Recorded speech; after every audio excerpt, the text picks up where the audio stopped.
sort of a mainly cattle dung. There'll be some sheep in there, but mainly, well, not sheep in there, sheep manure in there, mainly cattle based. Yeah, no, we don't have sheep in this dung, just to confirm.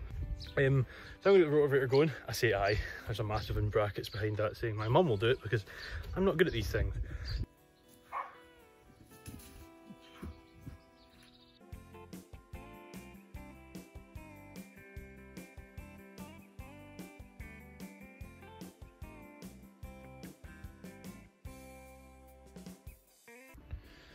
Hi everyone, today we've got a wee bit of seedbed preparation. So we've got this bit here, which will just run down to there, just sort of a line of ground that we've dug up next to the polytunnel. And what we're going to do with it today is I'm going to pop some dung on it, evenly spread it across it. It's sort of a mainly cattle dung. There'll be some sheep in there, but mainly, well, not sheep in there, sheep manure in there, mainly cattle based. Yeah, no, we don't have sheep in this dung, just to confirm. We might use wool in it sometimes, but we'll mainly be focusing on the dung. Yeah, so I'll be popping that over. So the nutrient breakup in dung for cattle dung is about 638. That's NPK, so nitrogen, phosphorus and potassium. For sheep it's pretty similar, but you might just be looking at a wee bit higher nitrogen content. Nitrogen obviously important in leaf development, that sort of thing. Phosphorus used to sort of promote seed growth, root development, and also sort of fight disease here and there as well. And then potassium, potash, K, plays a role in sort of enzyme activation, if you will, also, which is important in sort of protein development, ATP, that sort of thing. As well as that, it's beneficial in the sort of movement of nutrients and water around a plant. So all beneficial nutrients, and all created here, just in the sheds, 40 yards away, so minimal miles, even including the fertilizer. I'll start getting this down, and then as you see here, there's a sort of black mesh there. What we'll do with that is once the dung's all down there, I'll chuck that on top, and what that'll do is it'll prevent any weeds coming through. We'll leave that on basically until we plant, which we're going to plant as pumpkins, I hadn't said, but before, yeah, to prevent any weeds coming through. And yeah, so that's what that'll be for there. And what we'll do is we'll give it a water as well, and that mesh there should prevent the moisture sort of dissipating from it, if you will, or evaporating. So yeah, all beneficial, and as you can tell, I have very little idea as to what I'm talking about, but we're getting there. We're all learning. I'm learning, don't get me wrong. If you're wondering why I'm wearing a hat, it's not because it's cold, it's because my hair is out of hand. Ridiculous, it must be said.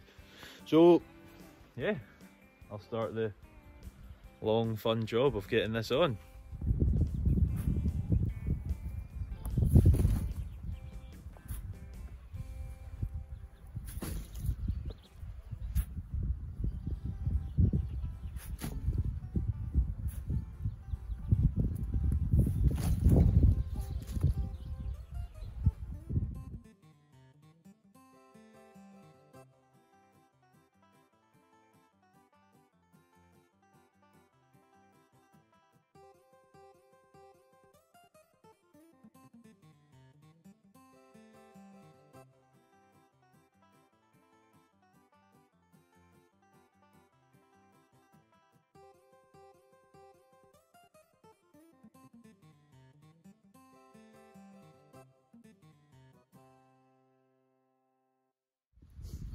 Well, that's that finished. Just what, I don't know, I'll be able to tell from the time lapse, but probably about 10 minutes, 15 minutes. What I'll do now, we'll get this rotavated. Now, you've probably heard of no-dig tillage, or not tillage, no-dig gardening.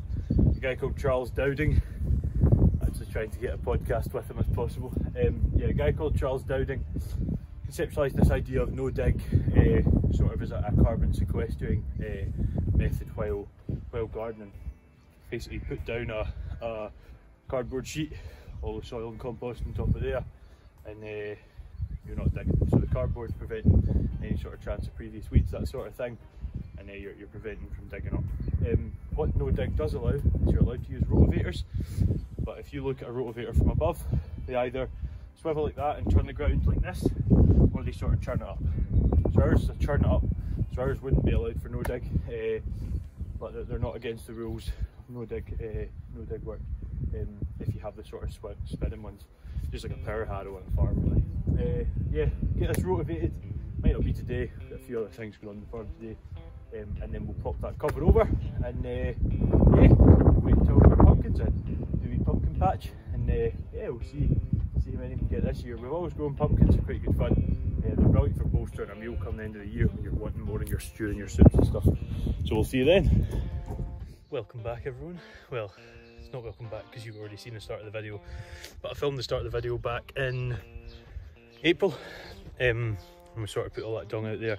But now we've given it time to sort of rot, get down into ground, and it's our time now to get it rotavated in. So I'm going to get the rotavator going. I say aye, there's a massive in brackets behind that saying my mum will do it because I'm not good at these things. So we'll get that going, I'll show you sort of rotavating. A rotavator works, whereas you might know of a power harrow sort of turning like that, rotavator's more like this. And what I'm basically going to do is I'm just going to stand still and churn down into the dung, and then once it starts getting to the ground, churn them together, and then move on to the next bit, move on to the next bit, move on to the next bit, move on to the next bit, and then I'll go over it a couple of times just to sort of consolidate that in together. If you watched vlog 1 back in the day, I've got a bee trying to say hello. That is the tatties that I put in, which is quite interesting because the ones that are in the tunnel through here, you're going to get a glimpse. I'm sure my mum will be very angry at me for doing this. I've grown a hell of a lot better. So that's the tatties in here. All this bit here, see there the early tunnel movement. Grand, it's gone into it.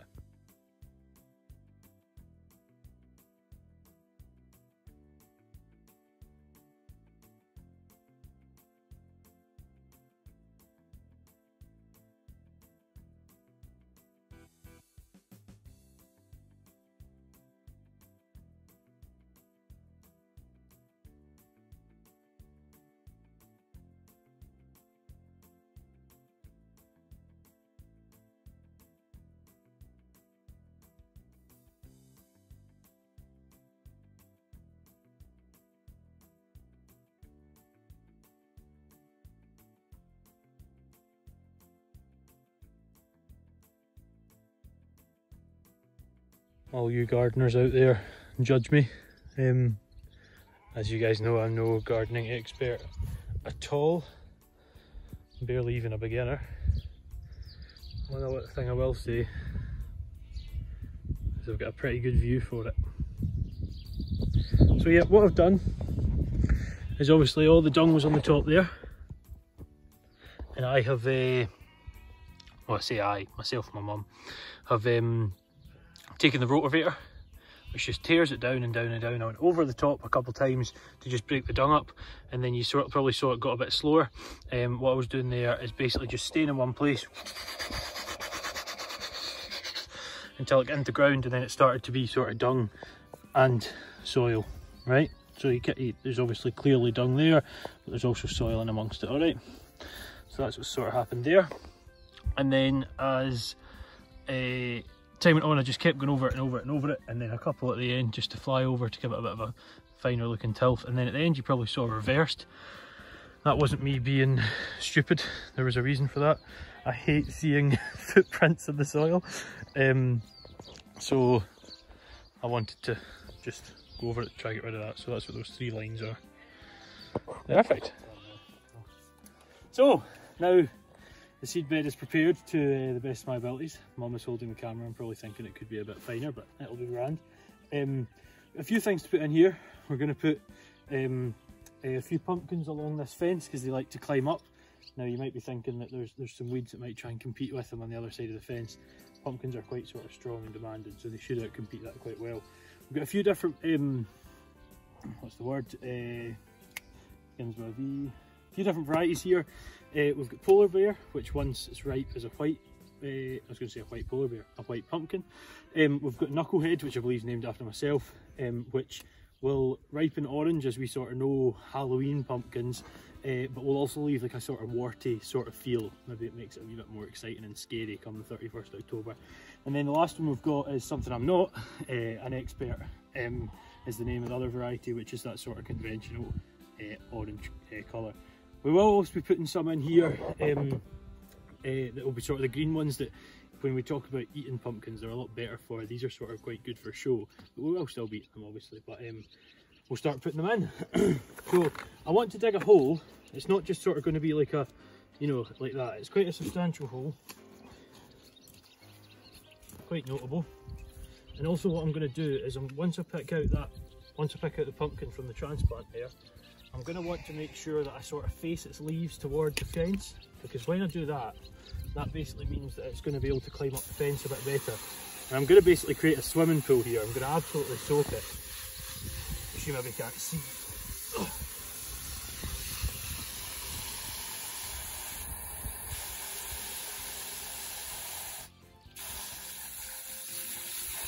Now, these have been soaked as well. I'm just going to try and dig it out correctly. And I'm going to also soak this after, and what I'm going to want to do when I soak it after is avoid those leaves as much as possible. Oh, he says as he almost attacks a leaf. And the reason for that is I don't want them getting scorched in this heat. So you see how those leaves are definitely facing one way, it's sort of that way. I'm going to try and face them in. Yeah, I'll just give a wee bit more of a hole here.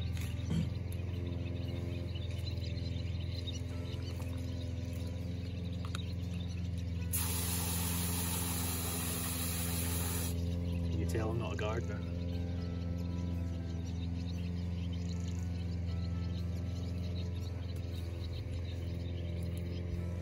Pat it in, get some dung in there. Keep that leaf above board. And then just sort of down to the ground so we're not touching the leaves.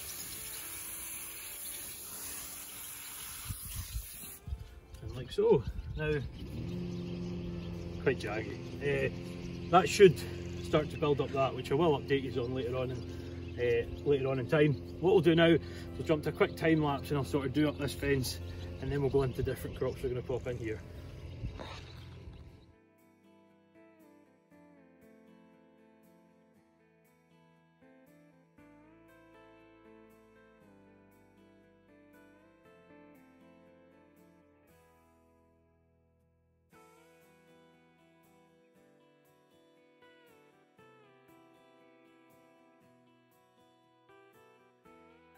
So, as a lot of you know, my girlfriend's a researcher, a bit of a scientist, and I like to think that I too am a science.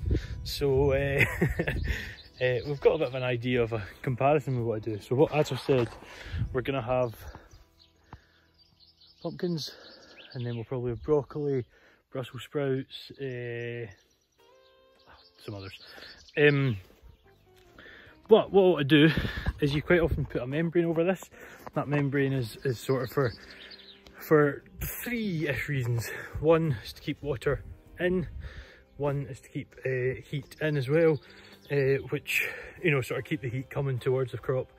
And the last one is also to prevent weeds from coming up and competing against your other crops. So what we're going to do is we're going to do half of this patch from there to the end with a membrane. Oops, sorry, hands covering the camera. Very professional, aren't I? And then the other half we're going to use wool. Now we don't have your wool yet, but next week the hogs should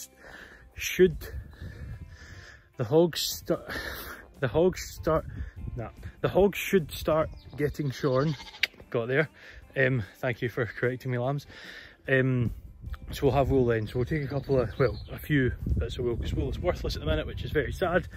But it is. So we'll take some of that, we'll pop it over, and it should do the same job. Sort of getting a byproduct from what we're using on the farm here to create meat, and getting to use that in the garden as well. So all is well. Let's get into, I don't actually know if I'm going to seed the next crop or put the membrane down. Probably put the membrane down. That should be fun. last night at Sunday that was, at 6 PM I ordered a tripod off Amazon, and at about 10:30 this morning it arrived on Aaron. And I know I've said that, but blows my mind, really does. Anyway, so that's why I'm a wee bit further away instead of being like holding my hand over it and doing this and all that. So that's maybe looking a bit better. This is all down now, membrane's down. We're not sort of covering the pumpkins in it, they're just sort of next to it, they get to climb up the fence. But what I've got to put in now is calabrese, what the majority of us know as broccoli. We call calabrese broccoli for whatever reason, it's like Swedes and turnips. So we've got them to put in, we've got leeks and we've got Brussels sprouts. So let's get on into it. And obviously, yeah, I should say, let's not get on into it. I'll be putting them in here all the way across here. That worked really well. And then I'll put the wool on it once we get wool, as I said. So yes, now we shall get on into it.